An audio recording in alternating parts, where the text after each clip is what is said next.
Hi, I'm Megan. Welcome back to my channel, or if you are new, welcome. In today's video, I'm going to be sharing with you my experience in school with cerebral palsy. I've been wanting to share my story for so long, and today I'm finally sharing it with you. I am so excited. I would say I have a pretty remarkable success story, but of course there was a lot of hard moments and bumps along the way, but I'm pretty proud of where I am today, and I want to share my story with you because I think it can really inspire a lot of people to never give up. If you were told my 10-year-old self that I would graduate high school with honors, then go along to get my bachelor's degree in mathematics, I would have thought you were crazy. I would have thought, like, there's no way. Like, you might need to see a doctor, okay? I would have thought that, like, something must be wrong with you because there's no way I could possibly be able to accomplish that.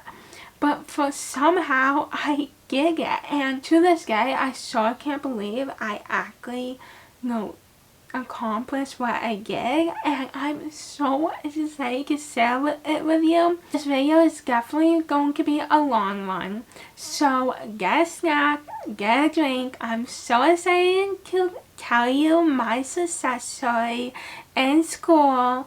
And yeah, let's begin. Let's go all the way to the beginning where everything started.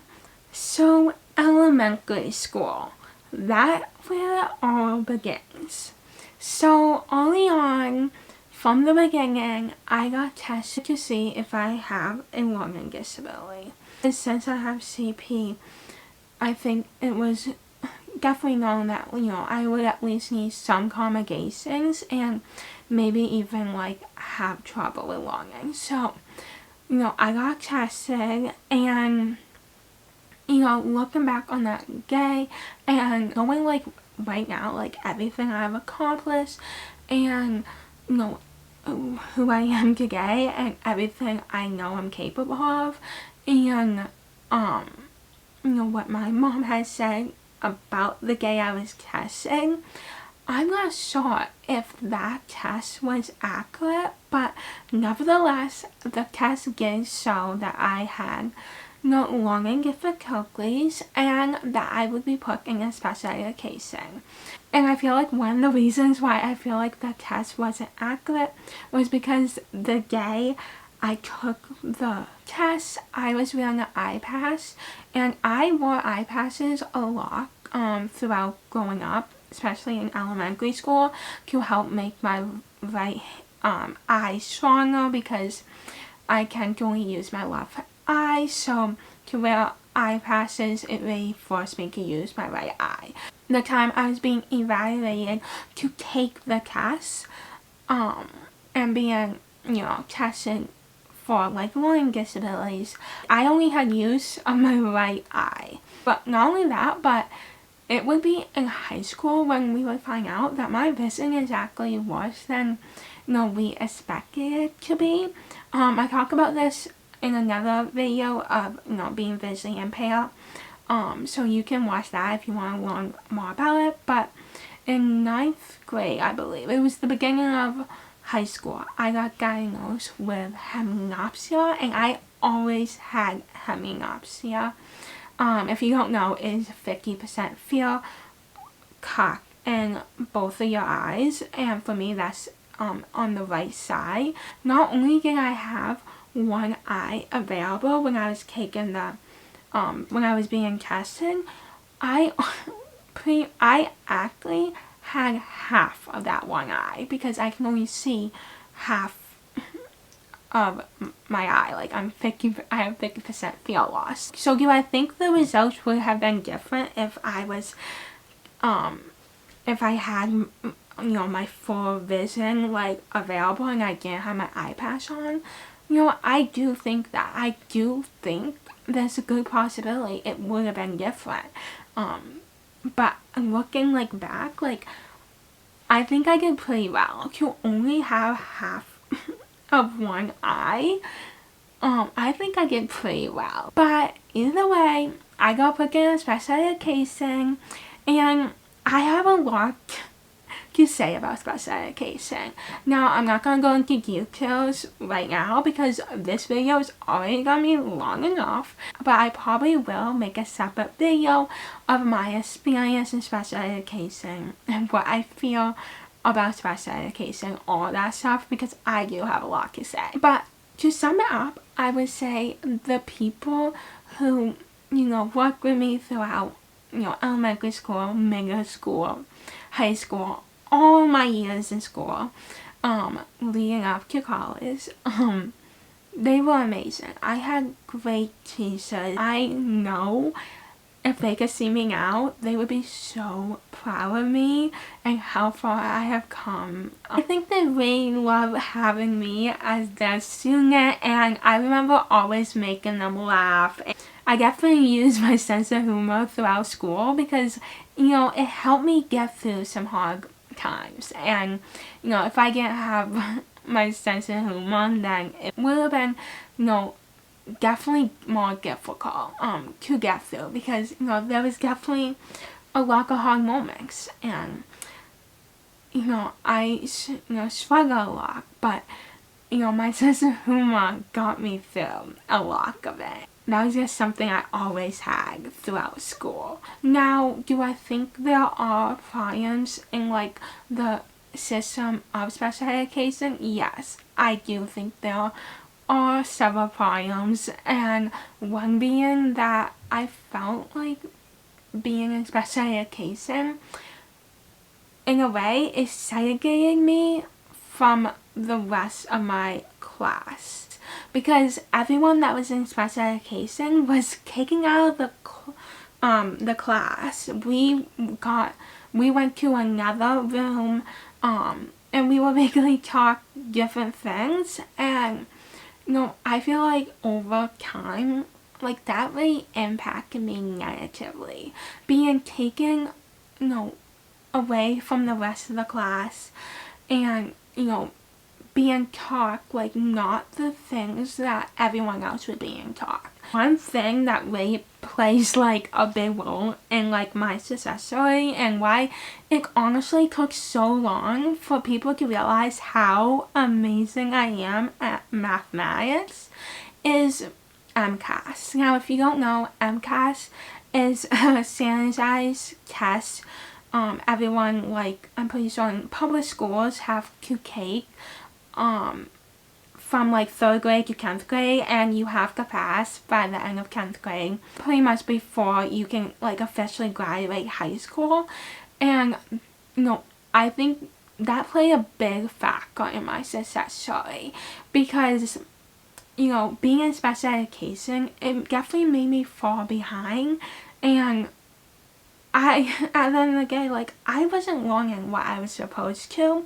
So when I got into 3rd grade and the first year I had to take the MCAS, I didn't pass. And, I think they took that and they assumed, the reason I didn't pass was because I must struggle with math. I must, struggle with English. I didn't pass, so, I must have learning disabilities in those subjects.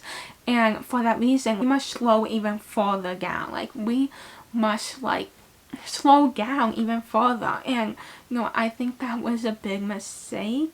Not understanding, why I was not passing MCAS. Because now I know why I wasn't passing. I'll get into that later on. But, it was frustrating. It definitely was. Because, every school year I was given, everyone in class was given a math book that was, similar materials of what you would see on MCAS, and I got the same book, but the difference is I never used that book.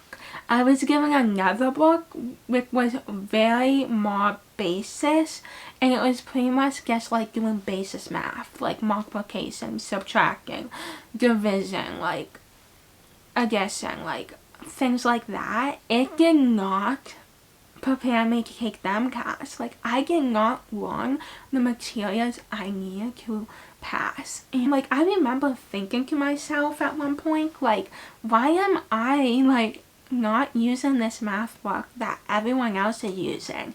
And after taking the MCAS a couple of times, like throughout the years, I started realizing like this math book is still more problems to what is on the MCAS. Why am I not learning this? Like, why? Like, I don't understand. And then at the end of every school year, I would literally like go to my math book and like try my best to figure out the problems, because I'm just like, I know I can do it. Like, yeah, I haven't learned this stuff, but I know I can do it. And I would try my best to figure out how to do these math problems, because, you know, I knew I could do it, and I feel like deep down inside, like, I knew I was good at math. And yes, looking back, there were signs. There were definitely signs that I was great at math. Like, and not only that, but like, I had like potential to like do great in school. I have an amazing memory. I always have amazing memory, especially for numbers, you know, for dates, for birthdays. I can remember, you know, all those types of things. And, you know, I just had that like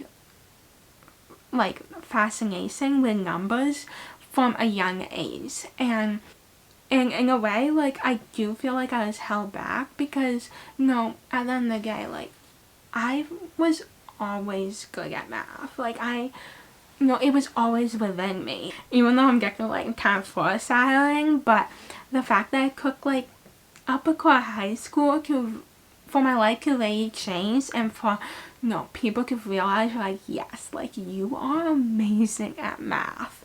You know, that should have been, people should realize that, you know, back in elementary school.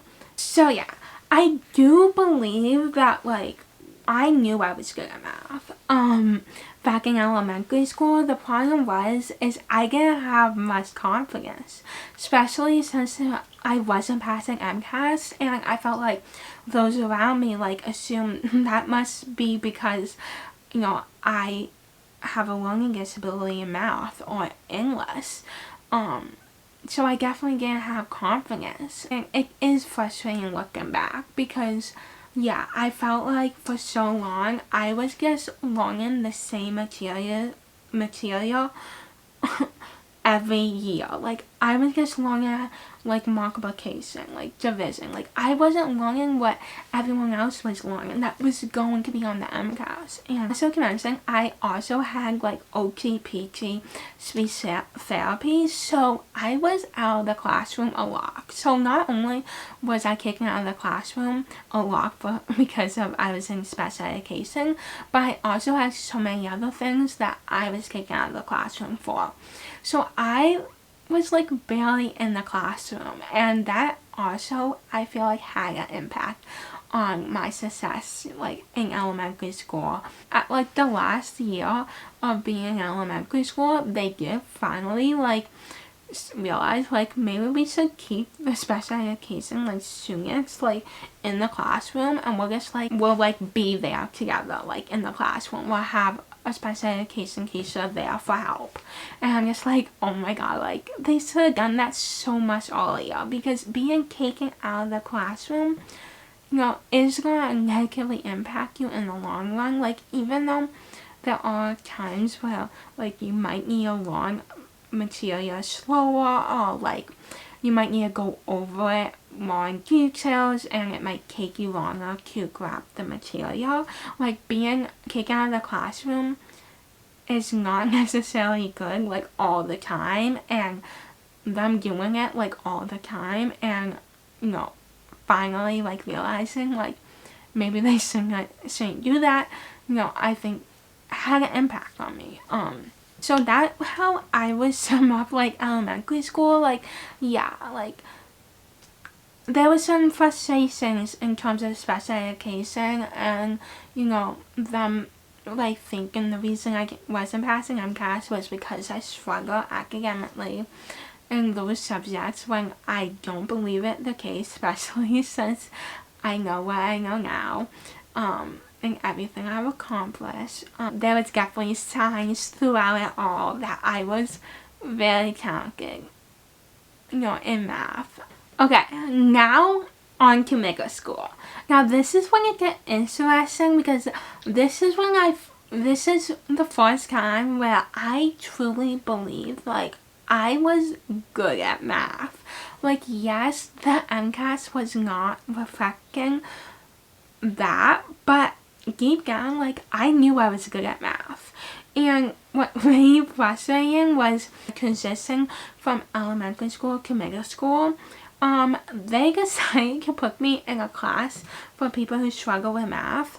Now, I do believe it was because of my MCAS score, but I also didn't pass my English as well, and that is a whole nother story. English has always been something, like, I would consider, like, I struggle with and is hard for me. Maybe I'll talk about that a little bit later, but I definitely knew I did not struggle enough with math to be in a class for people who struggle with math. I knew that right from the start, and I believe, like, I tried to, like, be like, okay, like, I don't need to be in this class. Like, I feel like I did that from the beginning. I was like, no, like, I don't need to be in this class. Like, because the thing is I wasn't just in this, like, class, like, for people who struggle with math. I was also in another math class that was, like, my, like, normal math class, but it was, like, literally, like, the lowest level as well. So that was great. But, it gets really frustrating because I was still in the class that whole semester, and even though I believe I tried to, like, get out of the class, they were like, no.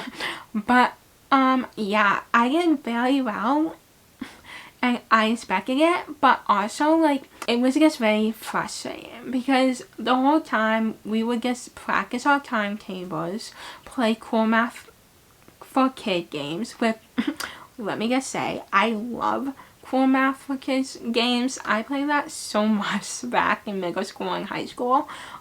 They were the best games. I love them. But we would do that and then just do basics like math worksheets, and I felt like, you know what, like, I don't, like, this does not do me any good. Like, I don't struggle enough with math for this. Like, and yes, I was doing very well, but, like, I don't, like, for me, like, I never, like, struggle with my timetables. So, for me to still be learning them in 7th grade, I was like, I don't think so. Like, I truly felt like it was a waste of my time because I learned them back in, like, 3rd grade. Like, I don't need to learn them again. Like, I rather learn things that is gonna help me with the MCAS, and honestly, I guess is the grade level mathematics. So that was extremely frustrating, especially when they would be like, oh my god, you're doing so well, like, you're getting all these right. But I'm just like, for me, it didn't feel like something I should be proud of, since it's never was something that I struggle with. Like, if it was English, like, yeah, I would be proud of. So, like, I'm so confused why, like, I was not put in to, like, a class that's, like, people who, like, need more English help, because, like, I think that would have been way more appropriate, since English, for me, has always been something I struggle with the most. But apparently they thought differently. I don't know.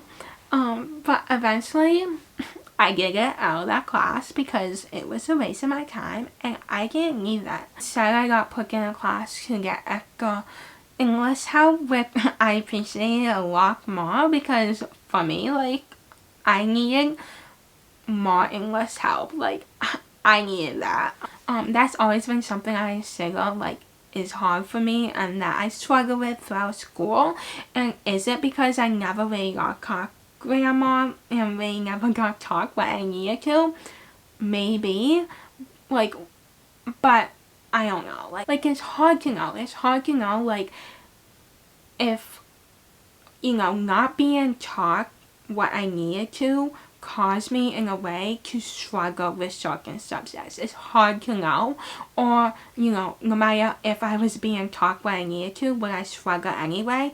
I don't know, but to this day, like, I'm still learning so much about English, and especially grammar, that I never was taught properly, and it is frustrating, but like, I'm still learning, and I have come so far in terms of English. But I was definitely happy at the time to be put into that class, because I knew that would be more productive and would help me a lot more. It was really 8th grade where I was like, okay, my math class is too easy for me.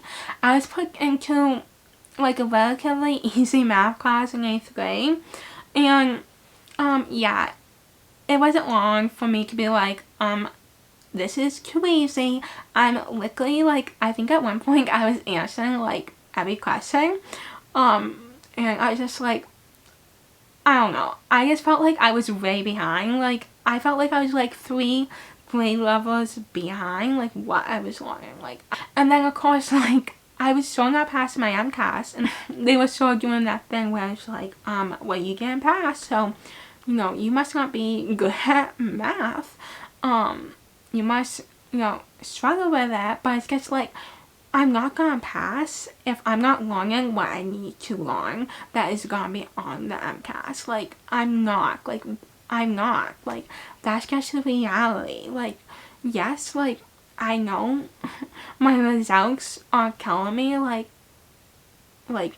I'm struggling with math, but at the end of the day, like, I don't think like exams, especially standardized tests, should like 100% tell you how good you are at a subject, because sometimes you're just not a good test taker. Even though over the years I wouldn't say I'm a bad test taker. Like, I know there's some people who are just not like good at taking tests, so that's why I think focusing on the MCAS and using that to determine what I'm capable of in terms of mathematics was not good. But yeah, I advocate for myself, and I told those around me, I told them, like, I need to be put in a higher math class. Like, I think I can do it. Like, I truly believe, like, I could do it. I want to get see, like, what it would be like to be in a higher math class where I'm actually learning, like, what I should be learning at my grade level. I thought, like, I was fully capable of that. But sadly, my math teacher at the time didn't really agree, and he thought it would be too hard for me, and I was fine just where I was. And that definitely kind of lowered my confidence. Like, not having your math teacher believe in you definitely like got my confidence down. It did impact me. It did impact me for a little while, because I was shocking and gaining confidence, and for him to like not believe that I could do it, like I could at least try like a higher math class, it was hard. And I ended up not really like going into a higher level math class. I did change math classes, but it wasn't really a harder math class. It was pretty much the same. They just went a little faster, but to be honest, what I could remember, it was pretty much the same. So that was middle school. So like, really to sum it up, is like, I was starting to gain confidence, especially in mathematics. I sure wasn't passing the MCAS, but I was gaining confidence myself, and things were looking up, and things were soon going to change for the better.